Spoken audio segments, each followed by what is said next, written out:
Santet mematikan dari pedalaman Kalimantan. Miang Seribu.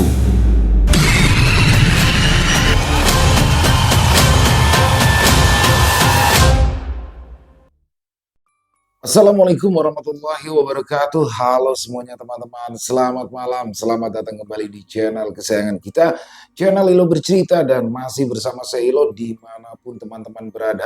Semoga teman-teman selalu dalam keadaan sehat walafiat tanpa kekurangan satu apapun dan dimurahkan rezekinya. Amin amin ya robbal alamin. Doa terbaik untuk teman-teman semua ya. Dan pada kesempatan yang baik ini saya akan membawakan satu kisah dari Kenanga Kinasih. Wow. Kisah kali ini adalah kisah dari Kalimantan Selatan ya teman-teman ya. Tentang salah satu santet yang paling mengerikan dan salah satu jenis santet langka nih teman-teman nih. Miang Seribu. Waduh. Santet Miang Seribu ini mengincar organ dalam korbannya. Menghancurkan organ dalamnya yang membuat korban akan mengeluarkan darah dari seluruh lubang yang ada di tubuhnya. Ngeri pakai banget. Ini mirip-mirip ini ya teman-teman ya. Parang Maya. Parang Maya adalah salah satu santet terkuat yang ada di tanah Kalimantan yang mana sama nih modelnya, dihancurkan organ dalamnya. Wow. Tapi memang di sini bagaimana Miang Seribu juga membutuhkan buhul ya, medianya buhul ditanam juga di bawah rumah. Jadi rumah orang-orang di Kalimantan ini kan kebanyakan, terutama di Kalimantan Selatan kan panggung ya teman-teman ya. Nah itu ditanamkan di bawah tanahnya, itu tuh ngeri banget. Dan bagaimanakah kisah santet Miang Seribu? Tapi sebelum kita masuk ke dalam kisahnya, buat teman-teman yang mungkin baru gabung atau udah lama gabung tapi lupa belum subscribe, yuk bisa diklik dulu tombol subscribe-nya, jangan lupa lonceng notifikasinya juga dinyalakan agar teman-teman selalu mendapatkan notifikasi dari konten-konten yang akan kami upload selanjutnya. Dan untuk channel Ilo Bercerita ini kami upload setiap hari teman-teman ya, setiap malam jam 9 malam waktu Indonesia bagian Barat. Oke, nggak pakai berlama-lama lagi. Pasti udah gak sabaran kan untuk masuk ke dalam kisahnya. Kita langsung saja berangkat menuju ke Kalimantan Selatan. Rindu berdiri di ambang pagar ulin yang mengelilingi area makam sambil mengatur nafas perlahan. Sesaat kemudian, dia mulai menapaki dua anak tangga kecil yang mulai licin karena lumut. Komplek pemakaman tua ini memang sudah lama ditinggalkan. Terlebih lagi, ada banyak rumor buruk yang beredar sehingga tak banyak orang yang berani mendatanginya. Rindu menatap makam nenek buyutnya yang terletak di bagian agak lebih tinggi daripada makam-makam lainnya. "Assalamualaikum Datung," katanya sambil menamburkan bunga rampai yang tadi dibelinya di pasar Batuah. Diambilnya Yasin dari dalam tas, lantas membacanya perlahan. Udara di sekitarnya terasa dingin, mungkin karena dia datang terlalu pagi. Jam arloji Rindu baru menunjukkan angka 9 seharusnya. Matahari memang sudah bersinar terik di bumi Kalimantan, hanya saja hujan semalam suntuk sampai subuh tadi masih menyisakan hawa dingin. Ditambah lagi dengan mendung putih yang belum sepenuhnya hilang di langit, dia sudah selesai membacakan Yasin ketika mendengar suara gesekan daun di belakangnya. Rindu menoleh, lalu tersenyum pahit. Pohon beringin yang tumbuh tak jauh dari makam nenek buyutnya itu kerap menimbulkan kesalahpahaman. "Datung, aku pamit dulu," ucapnya pelan seraya mengusap permukaan nisan yang terbuat dari kayu ulin. Angin bertiup lagi, kali ini membawa aroma bunga Kamboja yang tumbuh berderet sepanjang pagar makam. Waktu Rindu kecil dulu, dia seringkali melihat ada lelaki yang duduk bersila di bawah salah satu pohon Kamboja tertua. Konon pohon Kamboja itu berpenghuni ada sosok perempuan cantik berpakaian kuning seperti putri kerajaan Banjar. Putri itu akan menemui orang yang beruntung dan memberikan apa saja yang dimintanya. Dan seingat Rindu, lelaki yang dulu sering bertapa di sana akhirnya berhasil menemui sang putri. "Biarlah, bukan urusanku," Fikir Rindu sambil berbalik menuruni anak tangga berlumut. Saat melangkah pergi, ia sempat merasakan ada sosok yang mengikutinya dari belakang. Aroma bunga kamboja semakin tajam sehingga ia mengernyitkan hidung karena mual. Namun, Rindu berhasil menahan diri untuk tidak menoleh. Dia justru mempercepat langkahnya, melewati jalan setapak kecil yang mengarah ke bawah. Begitu menjauh dari area pemakaman, suasana yang tadi berat kini berubah jadi ringan. Udara terasa lebih hangat, suara kicauan burung pun terdengar nyaring. Rindu menarik nafas lega saat melihat pemandangan sawah yang luas menyambutnya. Di kejauhan, beberapa orang tampak sedang sibuk memanen padi yang mulai menguning. Wajah Rindu semakin cerah ketika dia melihat Haji Usman, abahnya, lelaki yang sudah setahun tidak ditemuinya itu, berdiri sedikit terpisah dari para buruh. Kedua tangannya disilangkan di dada sambil memperhatikan pekerjaan mereka. Topi caping menutupi sebagian wajahnya. Melihat cara berdiri abahnya, Rindu bisa menebak lelaki tua itu sebenarnya tak sabar ingin ikut turun ke sawah. Tapi sayang, asma yang semakin parah akhir-akhir ini membuat Haji Usman tidak bisa terlalu capek lagi. Rindu melangkah, mendekat dengan perlahan. Sawah luas ini adalah warisan dari kakek buyut yang diteruskan kepada kakek, lalu akhirnya kepada abah dan Paman Dani. Namun, Paman Dani tidak menyukai pekerjaan ini dan lebih memilih menjual seluruh sawahnya pada sang kakak. Kini, Haji Usman pun menjadi tuan tanah di kampung mereka. Rindu berhenti sejenak. Beberapa langkah di belakang Haji Usman menunggu abahnya menoleh ke belakang. Tapi perhatian Haji Usman tertuju pada sawah di depannya sehingga tak menyadari ada yang ganjil. Rindu berdehem, membersihkan tenggorokan sambil berharap suaranya cukup nyaring agar sang abah menyadari kehadirannya. "Abah," panggilnya. Tidak ada reaksi. Abahnya masih memperhatikan para buruh yang bekerja, terlalu fokus hingga tidak mendengar apapun. Rindu akhirnya memberanikan diri menepuk punggung abah. Sentuhannya cukup keras karena ia sudah mulai kesal. Abahnya tidak juga menoleh. Lelaki tua itu terperanjat. Ia menoleh cepat dengan wajah yang terlihat gusar. "Ya Allah, Rindu!" serunya. Matanya membesar, raut wajahnya berubah lega sekaligus terharu. Sebelum Rindu sempat menjawab, Haji Usman langsung meraih pinggangnya, mengangkat tubuhnya, lalu memutarnya 2 kali seperti anak kecil. Rindu menjerit kaget. "Bah, pusing bah, sudah." Haji Usman tertawa lebar. Suara khasnya menggema sehingga menarik perhatian para buruh panen. "Kamu ini, kenapa pulang tidak mengabari abah? Kalau abah tahu, kan abah bisa menjemput di muara sana." "Aku naik ojek, bah." Begitu Haji Usman menurunkannya kembali ke tanah, Rindu sampai terhuyung-huyung karena pusing. Dia memegangi pelipis sambil menarik nafas dalam. "Jangan begitu lagi, bah. Aku kan malu dilihat banyak orang." "Malu? Malu kenapa? Kamu itu kan anakku," jawab Haji Usman sambil memeluk bahu Rindu. Rindu memandang wajah abahnya dengan perasaan campur aduk. Ada rasa bersalah karena sudah terlalu lama merantau di luar pulau sehingga jarang pulang. Ada pula rasa lega karena akhirnya dapat melihat abah dengan mata kepalanya sendiri, bukan hanya melalui telepon yang kadang sinyalnya hilang-hilangan. "Kenapa kamu mendadak pulang? Bagaimana pekerjaanmu di sana?" tanya Haji Usman sambil berjalan pelan menuju lampau atau gubuk yang terletak tak jauh dari tempat mereka berdiri. "Aman, bah. Tapi aku memang sengaja mengambil cuti beberapa hari," jawab Rindu. Ia berjalan di sisi abahnya, mengikuti langkah lelaki tua yang tetap gagah meski rambutnya sudah memutih di sana sini. "Jadi, kenapa kamu pulang?" Kangen mama sama abah, ucap Rindu jujur.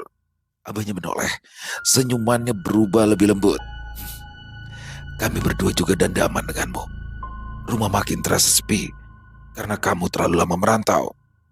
Buatkan kopi dulu ya Rindu, abah kangen. Sudah lama tidak minum kopi buatanmu. Sebentar lagi mama kamu akan datang membawakan makan siang. Rindu segera mencampur kopi dan gula, lalu menuangkan air panas dari dalam termos. Bagaimana kabar Paman Dani, Bah? Haji Usman tak langsung menjawab.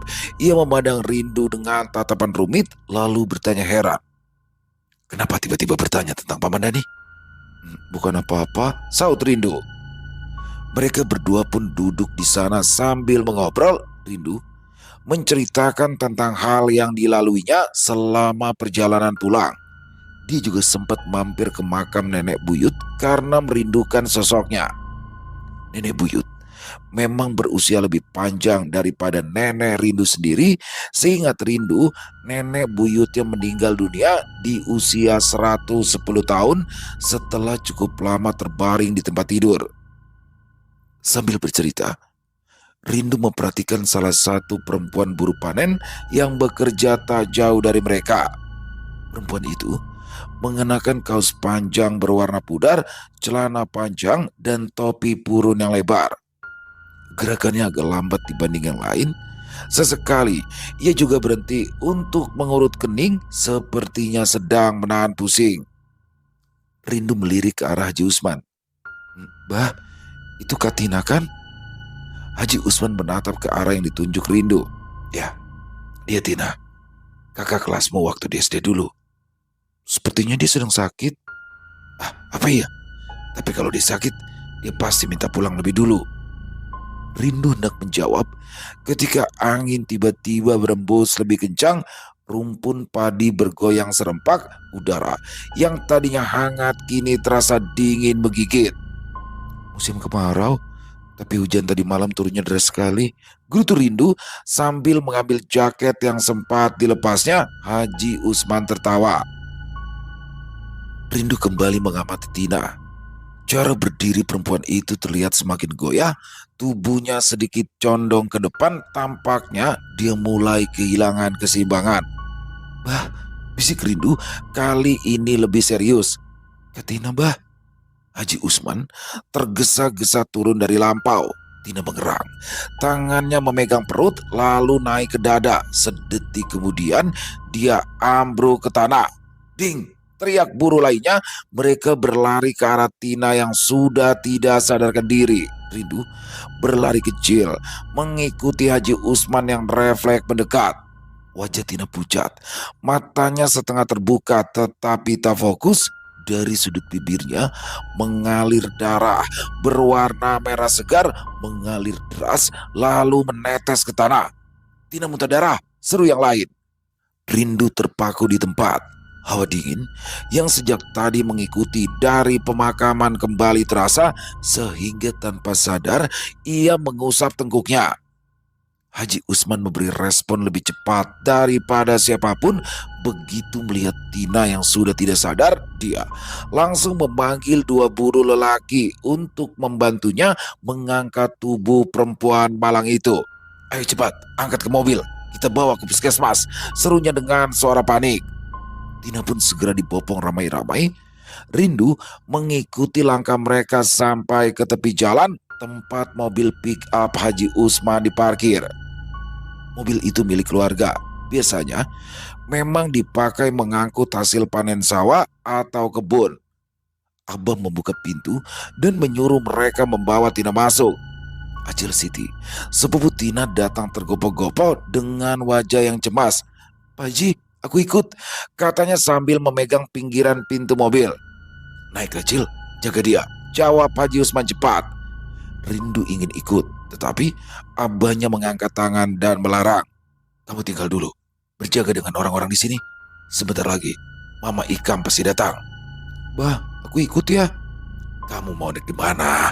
Potong Haji Usman tegas, membuat Rindu mengangguk tanpa berani membantah. Haji Usman menutup pintu mobil, masuk ke kursi sopir dan menghidupkan mesin yang langsung menggeram keras. mobil pick-up itu melaju cepat, meninggalkan area persawahan, berbelok ke jalan berbatu untuk menuju ke kecamatan. Para buruh yang masih berada di sana membicarakan kejadian tersebut dengan suara rendah.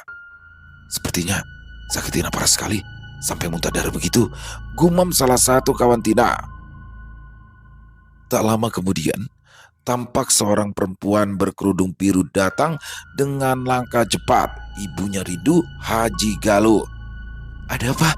tanyanya heran karena semua buruh berhenti memanen padi. Salah satu buruh menjawab, "Tina pingsan Ma Haji, tapi sudah dibawa ke puskesmas sama Haji Usman." Haji Galuh menghela nafas panjang. "Kita bayar upah dulu ya. Pian Pang pulang gasan hari ini. Gak ada usah menunggu apa-apa lagi." "Sakit apa?" Tidak ada yang bisa menjawab. Haji Galuh pun menghela nafas dan meminta mereka semua makan siang. Dia memang sudah menyiapkan banyak makanan untuk mereka yang bekerja di sawahnya. Rindu mendekat. "Ma." Haji Galuh menatapnya kaget. "Kapan kamu datang? Kenapa ada di sini?" Rindu meringis. Berbanding terbalik dengan abahnya yang lebih penyabar, ibunya memang cenderung lebih tegas. Setelah memastikan semua orang mendapatkan makanan, Haji Galuh meminta Rindu untuk segera pulang. Mereka berjalan bersama ke rumah besar keluarga yang berada di tengah kampung. Rumah itu warisan turun-temurun, berdinding ulin kokoh dengan halaman luas yang biasa dipakai menjemur padi. Di bagian teras, terdapat kursi kayu panjang, tempat Abah biasa duduk sore-sore sambil menyeruput kopi atau mengisi teka-teki silang. Siang bergulir perlahan menjadi petang. Rindu menunggu di ruang tamu sambil bolak-balik ke jendela untuk menengok jalan depan rumah. Setiap bayangan yang lewat di jalan membuatnya menegakkan leher. Haji Galuh juga mencuri-curi pandang ke arah pintu. Walaupun tidak mengatakan apa-apa, Rindu tahu ibunya sama gelisahnya. Langit mulai menggelap ketika suara mesin mobil terdengar dari halaman. Rindu langsung berdiri. Pintu mobil ditutup keras, disusul suara langkah kaki Abah menaiki tangga rumah panggung mereka. "Abah sudah pulang," gumam Rindu sambil bergegas keluar. Haji Galuh mengikuti di belakang. Haji Usman masuk ke rumah dengan wajah yang lelah. Dia menaruh topi purun di kursi lalu duduk tanpa bicara. "Bah, bagaimana keadaan Tina?" tanya Haji Galuh khawatir. Abah menggeleng pelan. "Tidak apa-apa. Dokter bilang Tina hanya kecapean dan butuh istirahat. Sekarang sudah dibawa pulang keluarganya setelah diberi vitamin."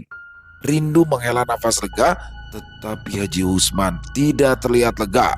Sejak tadi, kedua alisnya menegang, rahangnya mengeras. Haji Galuh peka terhadap suasana suaminya sehingga berkata pelan, "Pian mau kopi?" "Ya, buatkan kopi pahit." Rindu duduk di samping Haji Usman sambil menatap abahnya yang termenung. "Bah, apa benar Tina cuma kecapean? Tidak ada yang lain?" Abahnya tidak langsung menjawab. Ia justru mengusap wajahnya panjang seolah meredakan sesuatu yang berat. "Dokter bilang begitu. Tapi entahlah." Haji Galuh datang membawa secangkir kopi hitam panas. Ia menyerahkannya ke suaminya dengan hati-hati. Abah mencengkram cangkir dengan kedua tangan, menunggu sebentar hingga tangannya yang dingin jadi terasa hangat. Rindu menunggu beberapa saat, tetapi Haji Usman tidak berkata apa-apa lagi. Ibunya pun sudah memberi syarat agar Rindu menjauh saja. "Di saat seperti ini, jangan ganggu abahmu ya. Lebih baik kamu mandi. Sebentar lagi maghrib. Jangan sampai kemalaman baru pergi ke sungai." Ya, di belakang rumah Rindu memang ada sebuah sungai. Biasanya ia memang mandi di lanting jamban. "Mandi di rumah saja ya, Ma. Perasaanku kurang enak," sahut Rindu sambil bergegas mengambil handuk. Ketika selesai mandi, Haji Usman masih duduk memegang cangkir kopi yang isinya sudah hampir hilang. Rindu memperhatikannya sejenak sebelum mendekat. "Bah, aku pergi sebentar ya. Mau antar oleh-oleh ke rumah Paman Dani." Haji Galuh langsung menyaut cepat dari arah dapur. Sudah hampir maghrib, Rin. Besok saja ya, jangan sekarang. Rindu tersenyum tipis. Mah, rumah Paman Danikam dekat. Sebelum maghrib aku pasti sudah pulang kok. Haji Galuh belum sempat menjawab ketika Haji Usman berkata pelan tanpa menoleh. Biarkan saja dia pergi. Kalau ada hantu pun, Rindu sudah bisa berlari sendiri.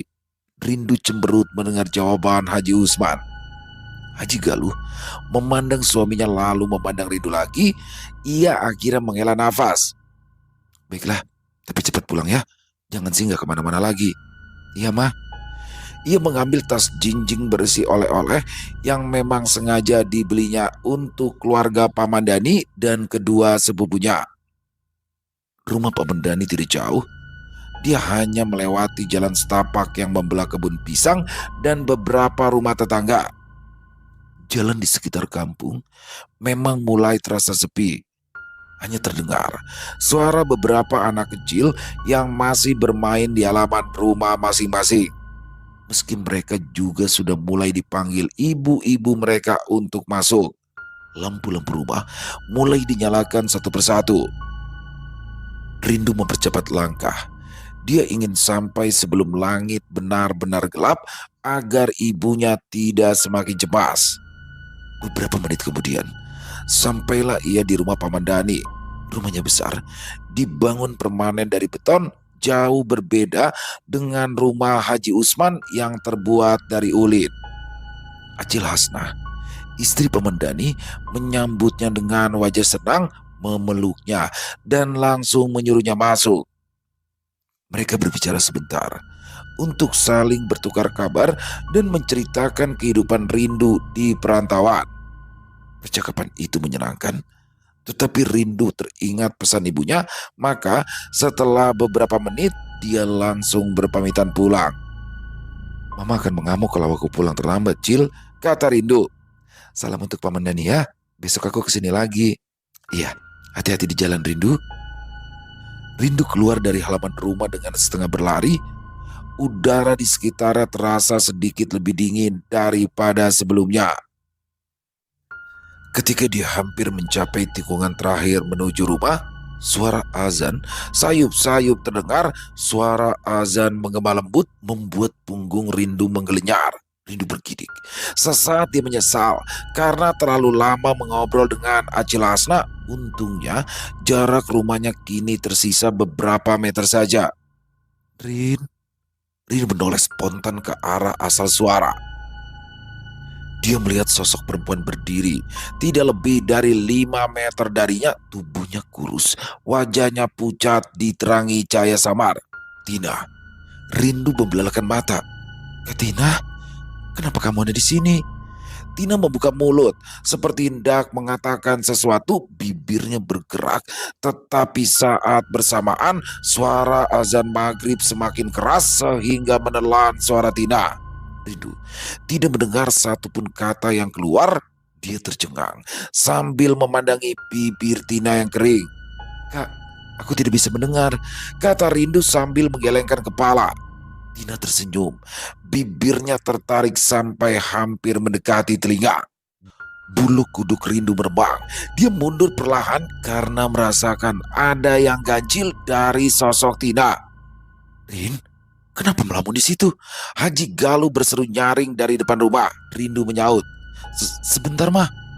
Dia pun berpaling lagi ke arah Tina. Lalu terkesiap sosok Tina sudah tidak ada.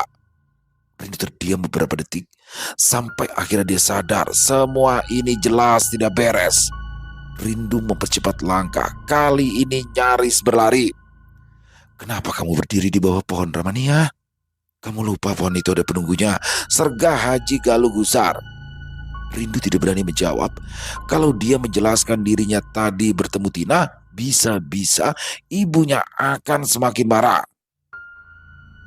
Ketika sampai di rumah, Rindu langsung menuju kamar mandi untuk mengambil air wudhu. Kakinya masih terasa lemas karena kejadian barusan, tetapi ia berusaha menenangkan diri. Setelah selesai berwudhu, ia masuk ke kamar dan melaksanakan ibadah sholat maghrib. Rindu keluar dari kamar. Aroma tumisan bawang yang wangi menyambutnya dari dapur. Haji Galuh sedang memasukkan ikan kering talang ke dalam wajan. "Sudah selesai sholat?" tanya Haji Galuh tanpa menoleh. Rindu mendekat. "Sudah, Mah." "Abah mana?" "Tadi pergi ke musola. Mungkin sekalian menunggu Isya di sana. Kalau kamu lapar, makan saja duluan ya." Haji Galuh menoleh pada anaknya. Rindu menggeleng. Dia bosan makan sendirian setahun ini, lebih baik bersabar menunggu sebentar abahnya pulang. "Assalamualaikum warahmatullahi wabarakatuh. Telah meninggal dunia Tina binti Maskur." Rindu hampir terjatuh dari kursi yang didudukinya. Dia menoleh cepat pada ibunya. Haji Galuh berhenti mengaduk wajan, wajahnya berubah pucat. "Tina meninggal? Bukannya dia katanya hanya kecapean?" Mata Rindu membesar. Aku tadi bertemu Katina, Mah. Dia menungguku di bawah pohon ramania, tepat sebelum Mama memanggilku." Haji Galuh menatapnya lama, raut wajahnya berubah khawatir. "Tapi tadi kamu sendirian saja di sana, tidak ada orang lain." Mereka saling pandang. Ketika pintu depan terbuka, Haji Usman masuk. Wajahnya pun terlihat tegang, sorot matanya gelisah. "Abah." Rindu langsung berlari mendekat. "Pengumuman tadi, apa benar Tina meninggal?" Haji Usman mengangguk pelan. "Tapi aku tadi melihat Tina sebelum maghrib, Bah." Haji Usman mengangkat tangannya sedikit, meminta Rindu berhenti bicara. "Kita makan saja dulu ya. Abah sudah lapar." Mereka bertiga pun makan tergesa-gesa. Rindu bahkan tidak menikmati suasana yang sempat dirindukannya selama setahun ini. Setelah selesai makan, mereka bertiga berjalan menuju rumah Mansah, suami Tina. Suasana kampung sudah muram. Lampu-lampu teras dinyalakan, tetapi tidak ada satupun suara anak bermain. Hanya ada para tetangga yang berjalan menuju rumah duka. Rumah Mansah tidak terlalu besar, sehingga rumahnya terasa sesak karena warga yang datang berduka. Namun, udara di dalam rumah masih terasa dingin walau ada banyak orang. Jenazah Tina diletakkan di ruang tengah dengan selembar kain panjang menutup tubuhnya. Salah satu kerabat Tina mendekat, berkata ingin melihat wajah almarhumah sebelum dikebumikan. Rindu pun ikut menengok, walau Haji Galuh menariknya pelan agar tidak ikut campur. Rindu tercengang ketika melihat bahwa mulut jenazah itu masih mengeluarkan darah merembes pelan dari sela bibir yang telah berkali-kali dibersihkan. Kain di samping baskom tampak basah dan berwarna gelap, mengeluarkan bau darah yang menyengat. "Diam," kata Haji Galuh ketika Rindu mau bertanya pada kerabat Tina kenapa jenazah masih mengeluarkan darah dari mulut. Dia mencubit lengan anaknya tanpa segan. Matanya melotot sedikit sehingga Rindu duduk dengan patuh. Namun, pada saat itu Rindu sempat menoleh kepada seorang lelaki yang duduk tidak jauh dari jenazah Tina. Ya, Mansah. Suami Tina itu terpekur menatap lantai. Wajahnya kosong karena duka yang teramat dalam. Kedua tangannya terkulai lemah di pangkuan. "Mansah." Haji Usman memanggilnya dengan suara pelan. "Kapan rencananya akan memakamkan Tina?" Mansah tidak menjawab. Bibirnya bergerak sedikit tetapi tidak ada suara. Di sisi kiri Mansah duduk seorang perempuan muda yang wajahnya sangat mirip dengan Tina. Mata perempuan itu sembab. Rindu mengenalnya sebagai Umi, adik kandung dari Tina. Umi mengusap matanya dengan ujung jilbabnya, bahunya bergerak pelan setiap kali ia menarik nafas. Dia sudah berusaha duduk tenang, tetapi kesedihan yang dirasakannya terlalu menyakitkan untuk disembunyikan. Setelah selesai membacakan Yasin, Rindu pulang lebih dulu bersama ibunya, sedangkan Haji Usman memilih tetap berada di rumah Mansah sampai besok hari. "Mah, kita sudah lama tidak tidur berdua," kata Rindu ketika mereka masuk ke dalam rumah. Haji Galuh mendengus. Bilang saja kamu takut." Rindu tersenyum malu. bawa bantal dan selimutmu sendiri. Rindu bergegas masuk ke kamarnya, hanya sebentar untuk mengambil bantal dan selimut tipis, lalu kembali ke kamar ibunya. Ketika dia masuk, ibunya sudah duduk di sisi ranjang, sedang melipat sajadah yang baru digunakannya untuk sholat Isya tadi. Wajahnya nampak berbeda, bukan hanya sedih, tetapi juga seperti sedang menanggung beban yang cukup berat. Rindu memperhatikan ekspresi ibunya sambil berbaring, hatinya tidak enak. Raut wajah ibunya saat ini sama seperti tadi ketika ia melihat Abah pulang dari langgar. Haji Galuh mematikan lampu kamar dan menyalakan lampu tidur yang redup. Rindu berbaring menghadap ibunya sambil mencari waktu yang tepat untuk bertanya. Suasana kamar terasa tenang, tetapi pikirannya terasa semakin galau. "Mah," panggilnya pelan. Haji Galuh menyaut. "Ya." Wajah mama saat ini sama seperti wajah Abah ketika pulang dari musola tadi. Sepertinya ada yang kalian pikirkan. Mama dan Abah merasa bersalah gara-gara Tina pingsan di sawah kita kah? Haji Galuh menggeleng pelan. Bukan, bukan itu nak. Lalu apa? Haji Galuh menghela nafas panjang. Dia bangkit dan menyandarkan punggungnya di atas dua bantal sambil menatap lampu tidur yang temaram. Ada keraguan yang jelas terpancar dari matanya. "Menurutmu sendiri apa?" "Entah." Haji Galuh tersenyum tipis dan mengusap rambut anaknya yang lembut. "Besok kamu tanyakan saja semuanya ke Abah ya, supaya lebih jelas." Jawaban itu tidak memuaskan Rindu. "Pian tidak bisa cerita Kama?" Kelopak mata Haji Galuh berkedip beberapa kali, tetapi ia tetap menggeleng. "Kamu tunggu Abah saja ya," ulangnya keras kepala. Karena mengetahui ibunya tidak ingin melanjutkan pembicaraan, Rindu akhirnya terdiam. Dia memilih membetulkan posisi tidurnya sambil memandangi kelambu. Malam itu, dia tidak bisa tidur dengan tenang.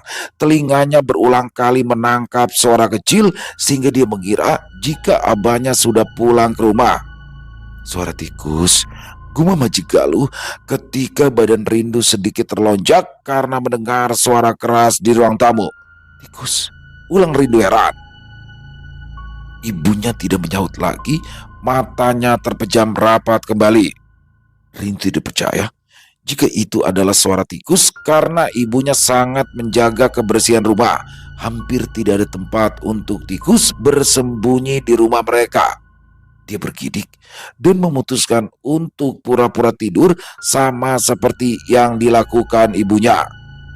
Mata Rindu baru setengah terpejam ketika dia melihat bayangan berkelebat di dekat kelambu. Sosoknya tidak terlihat jelas, tetapi berulang kali mondar-mandir di kamar.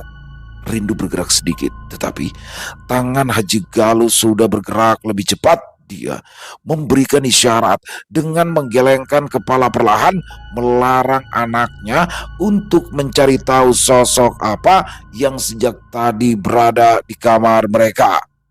Tangan Haji Galuh terasa dingin, begitu pula tangan Rindu yang juga ketakutan.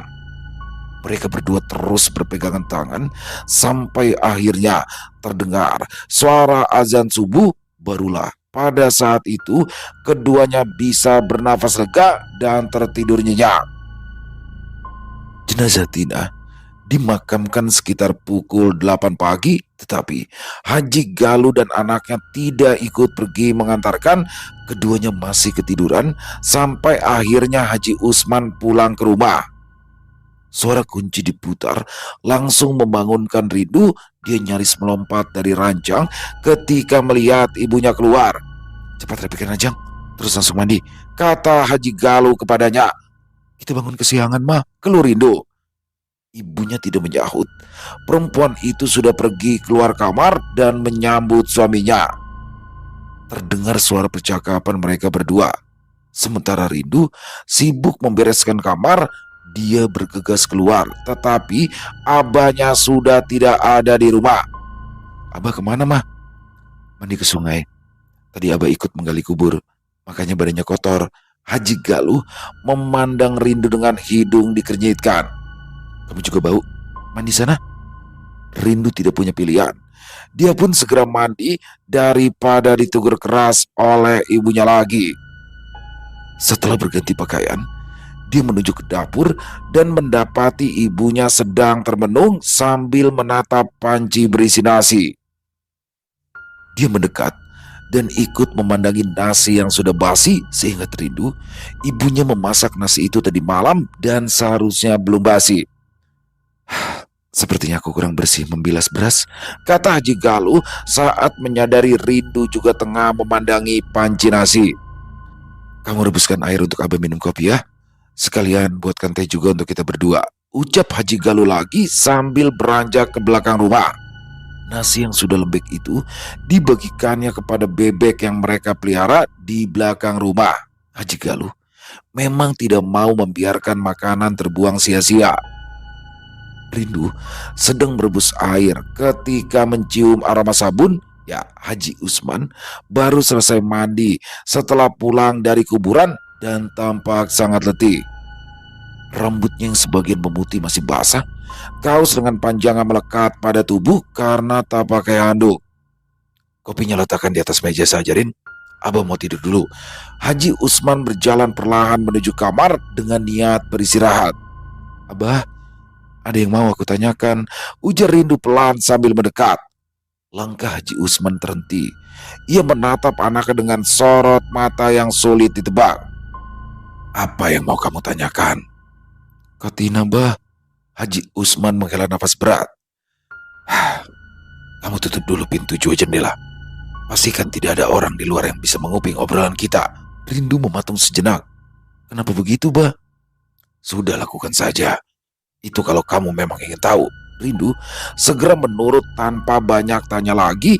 Ia menutup semua jendela satu persatu, memeriksa celah-celah dan memastikan tidak ada suara dari luar. Untungnya, pada pagi seperti ini tidak banyak tetangga yang duduk-duduk di depan rumah. Umumnya mereka sudah sibuk di pekerjaan masing-masing. Haji Galuh yang baru saja selesai memberi makan bebek tampak tidak heran melihat Rindu yang menutup semua pintu dan jendela.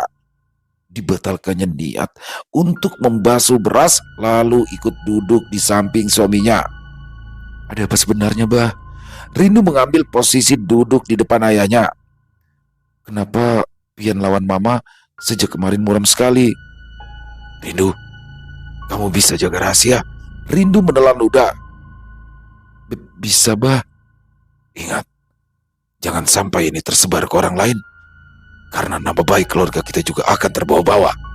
"Iya," saut Rindu sambil menggerakkan tangan dari sudut bibir kiri ke sudut kanan seperti sedang menguncinya. Haji Usman memejamkan mata sebentar lalu mulai bercerita. 3 bulan yang lalu, waktu itu Abah mau tahajud di musola." Rindu mengangguk. Dia sudah hafal kebiasaan abahnya sejak kecil yang rutin sholat di musola, bahkan tahajud pun biasanya di sana juga. Semua berjalan seperti biasa, sampai Abah melihat ada bayangan di depan rumah Tina. Dia sedang menggali tanah di bawah tangga rumah panggung Tina. Rindu refleks menegakkan tubuh. "Menggali tanah?" "Benar." Waktu itu, Abah langsung bersembunyi di balik batang ramania yang tumbuh di samping jalan, balas Haji Usman. "Abah bisa melihat wajahnya?" tanya Rindu cepat. "Belum. Dia memungui Abah," jawab abahnya pelan. "Tapi aku bisa melihat dia sedang menyembunyikan sesuatu di dalam tanah galiannya." "Tak apa itu?" Haji Usman menatap lurus ke depan seperti memutar kembali ingatan kejadian tersebut di dalam kepalanya. Waktu dia melangkah pergi, Abah bergegas keluar dari persembunyian dan mendekat ke arah rumah Tina. Sesaat, Abah ingin membongkar bekas galian itu, tapi ada perasaan takut. "Kenapa Abah takut?" "Bagaimana kalau saat itu ada orang yang melihat Abah menggali tanah di rumah orang lain saat tengah malam? Semuanya bisa jadi kacau. Salah-salah, Abah justru disangka maling." "Benar juga sih," saut Rindu muram. Wajah Haji Usman berubah menyesal. "Jadi malam itu, Abah langsung pulang dan tidak jadi tahajud di musola. Abah pun langsung bercerita semuanya ke Mama Pian. Rindu menoleh ke arah ibunya. Haji Galuh membenarkan dengan anggukan kepala. Seminggu kemudian, kabar tidak sakit mulai terdengar. Katanya pingsan terus sampai harus ke rumah sakit. Dari situlah Abah merasa sangat menyesal. Suara Haji Usman berubah serak. Kenapa? Haji Usman langsung menatap anaknya dalam-dalam. Karena waktu itu, kalau aku berani membongkar bekas galian tanahnya, mungkin Abah masih bisa mencegah sakitnya Tina. Abah tahu siapa orang yang menggali tanah waktu itu? Haji Usman mengangguk. Siapa, Bah? Umi. Rindu terdiam. Haji Usman menambahkan dengan pahit.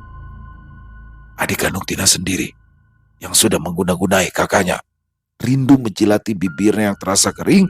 Dia menoleh ke arah ibunya, lalu berpaling lagi ke arah sang abah. Bagaimana Abah yakin kalau itu Umi? Apalagi waktu itu malam hari. Haji Usman menggeleng dan meminta Haji Galuh yang bercerita. Paman Dani yang bercerita kalau Umi datang padanya untuk minta miang seribu. Sahut Haji Galuh berat. Mulut Rindu terbuka lebar. Paman Dani membantu Umi untuk menyakiti saudaranya sendiri. Kenapa? Apalagi alasannya kalau bukan uang, kata Haji Galuh sambil menggosok ibu jari dan telunjuknya.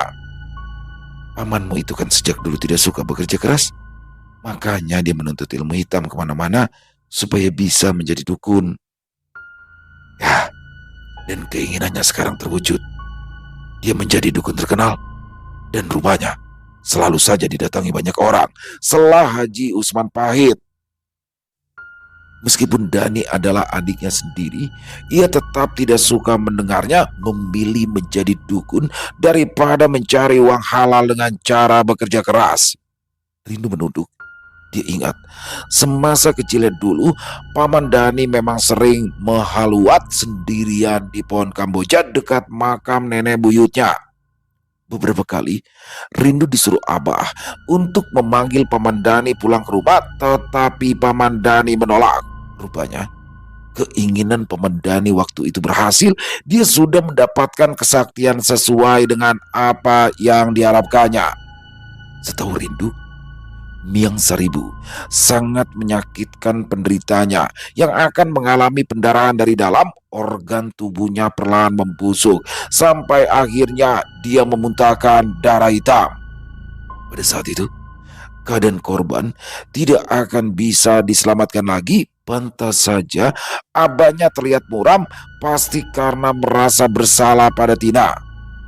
Kamu tahu kenapa Umi tega menyakiti kakaknya sendiri? Tanya Haji Galuh sambil menatap anaknya dengan tatapan penuh makna. Rindu menggelengkan kepala. Ya, dia memang kurang akrab dengan Umi yang 5 tahun di bawah usianya. Setelah sekolah SMA di kota, kamu memang jarang ada di rumah.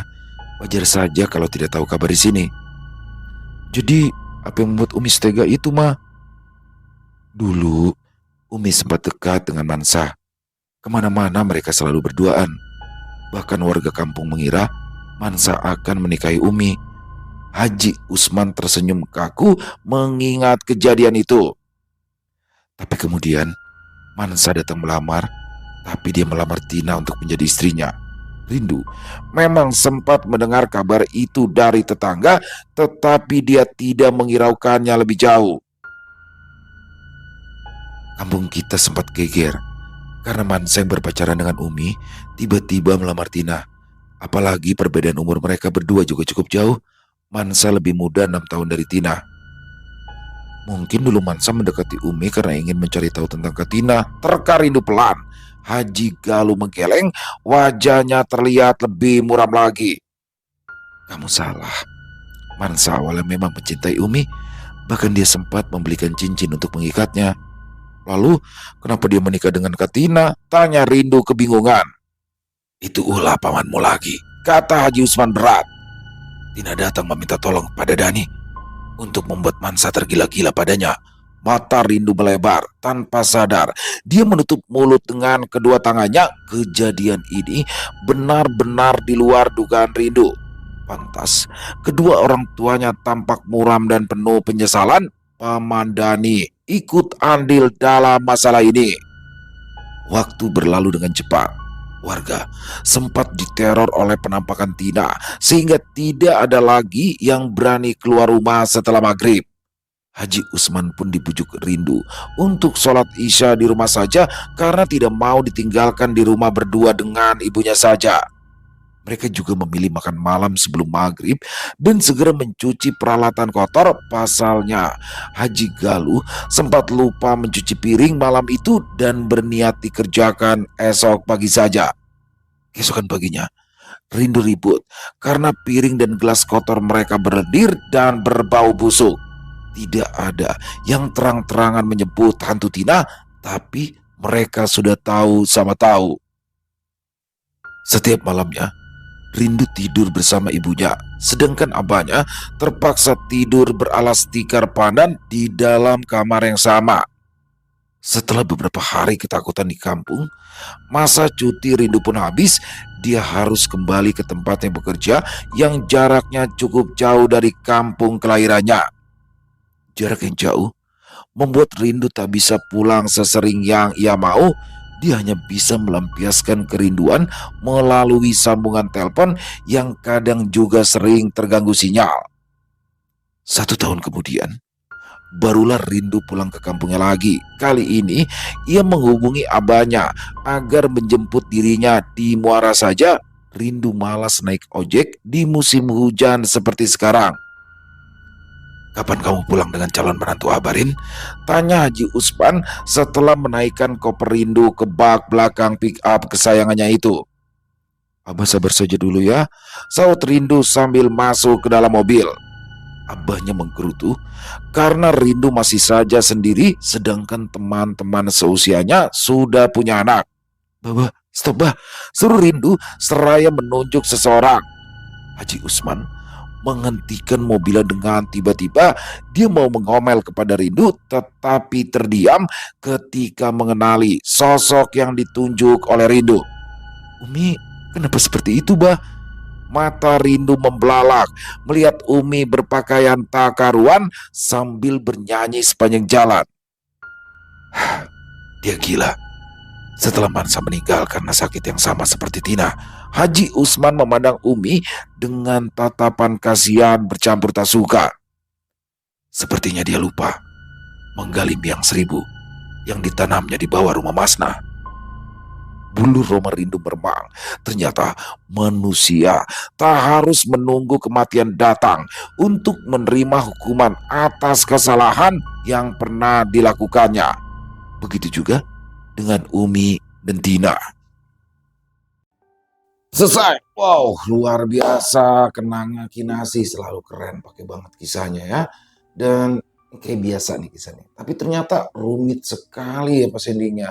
Jadi ternyata Tina ini meninggal karena dikirimi santet Miang 1000 oleh adik kandungnya sendiri yaitu Umi. Dan kenapa sih Umi setega itu sama kakak kandungnya? Ternyata Tina sudah merebut calon suami dari Umi yaitu Mansa. Jadi Mansa dan Umi ini berpacaran lebih dulu dari masa SMA, kemana-mana berdua. Tapi orang-orang juga bingung, kok nikahnya malah sama Tina?